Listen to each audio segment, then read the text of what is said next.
الحمد لله رب العالمين، صلى الله وسلم وبارك على أشرف الأنبياء وإمام المرسلين نبينا محمد وعلى آله وصحبه أجمعين. abatulaba abalungi zize ne ekirabo ekyenjawulo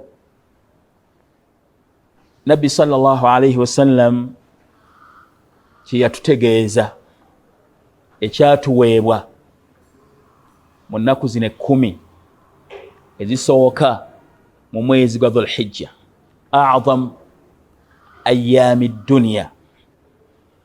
ennaku ezisinga enkizo mu nnaku zonna mu nsi muno oba mu mwaka, ate eriyo nnaku zizisinga bulungi. Atulaba omulungi olw'obukulu n'obulungi bw'ennaku zino, omutonzi yazirayira nagati wal fajr wa layalin ashir, ndayidde okusala kw'emmambya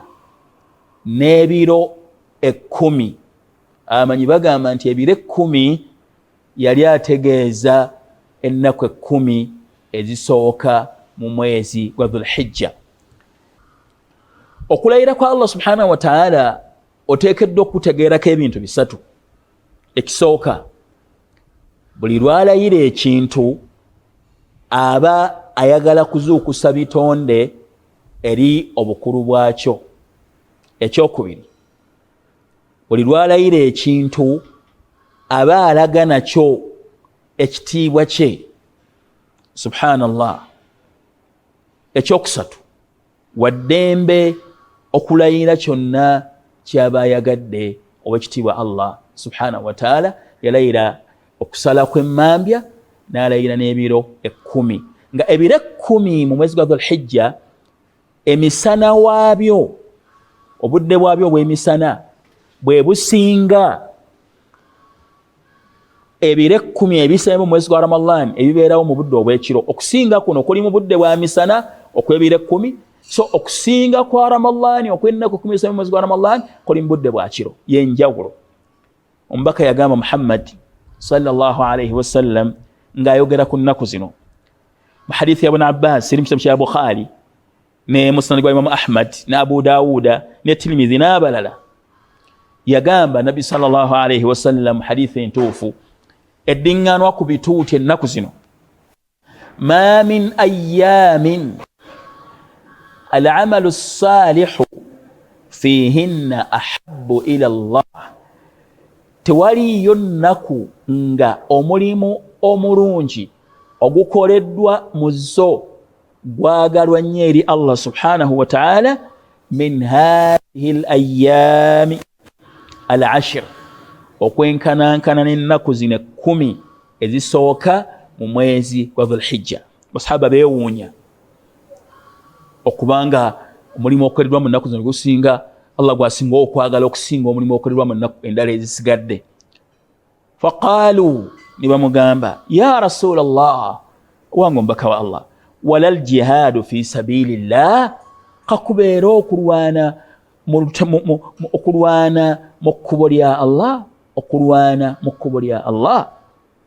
Faqaala Rasulullahi sallallahu alayhi wasallam, omubaka n'agamba sallallahu alayhi wasallam, wala al-jihaadu fi sabilillah, kakubeere okulwana mu kkubo lya Allah subhanahu wa ta'ala tekusinga mulimu gwonna mulungi omuntu gwakoledde mu nnaku zino,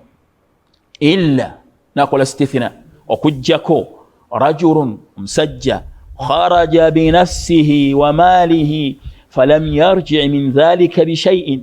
afulumye ye kennyini n'emmaali ye yennyini n'atakomawo, n'emmaali ye n'etakomawo, n'afiira mu lutalo gy'agenze, oyo yasinga omuntu akoze omulimu gwonna omulungi ng'agukolera mu nnaku zino 10 ezisooka mu mwezi gwa Dhulhijja. N'olwekyo ntegeeza atuwuliriza omulungi yenna amanyi teriyo okusinkana Allah subhanahu wa ta'ala nti baadir, yanguwa okubeera nga weenyagira ennaku zino,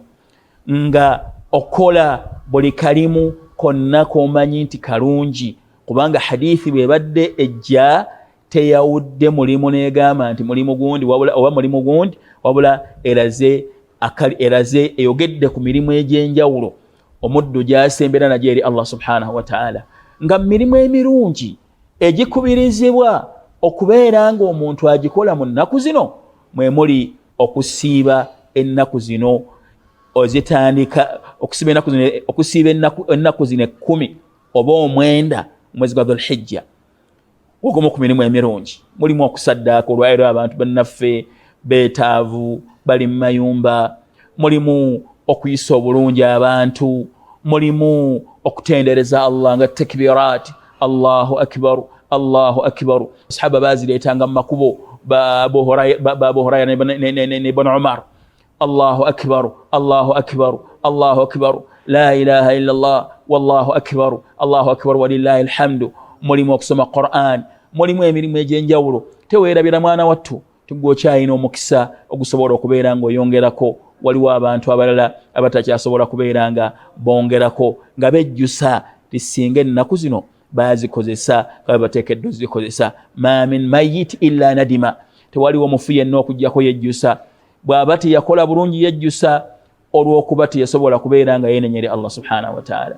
bw'aba yakola bulungi yejjusa okuba nti teyayongerako n'olwekyo akyayina akaseera akongerako muganda wange obwekitiibwa laba nga weeyambisa ennaku zino okweyambisa okw'enjawulo weewala okujeemera Allah subhanahu wa ta'ala n'ofaayo okukozesa